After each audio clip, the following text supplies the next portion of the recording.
Then you guys launched, and then you said it took a year to like get kind of talking to the customers and kind of changing the product, Yeah. iterating the product. And at what point did like the growth or the like came along, and like when you started, like, you had a product market fit and all that.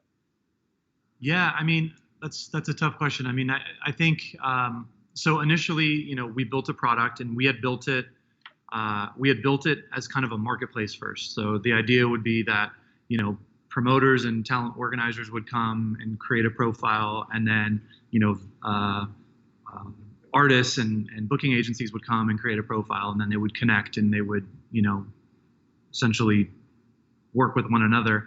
But that didn't really work.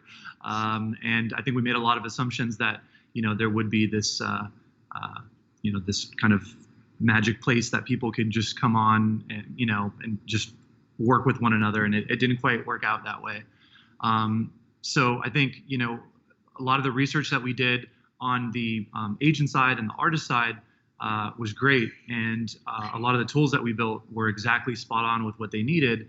But what we hadn't anticipated for at the beginning was that we wouldn't really get adoption from the talent buyers and the venue organizer, or the event organizers. Right. So there was a lot of pushback at the beginning. So we signed on 15, 20 clients, and they started working with the tool, and then they would start sending contracts and deal memos and stuff to the client, and the client would be like, what is this thing? Why do I have to create an account? Just send me the contract. Like, I don't want to deal with this. And so they were getting so much pushback that we started getting people that are like, look, I love the tool, but my clients are having difficult time adopting it, and it's just not working for us, and I'm starting to lose business, and things like that. And so we really had to go back to the drawing board and kind of re-architect the whole platform. Wow. We kept all the initial workflow tools that we had, but we had to make it so that the buyer was like almost a transparent and seamless process for them, like really lower that barrier to entry for them, so that they didn't have to create an account, they didn't have to log in.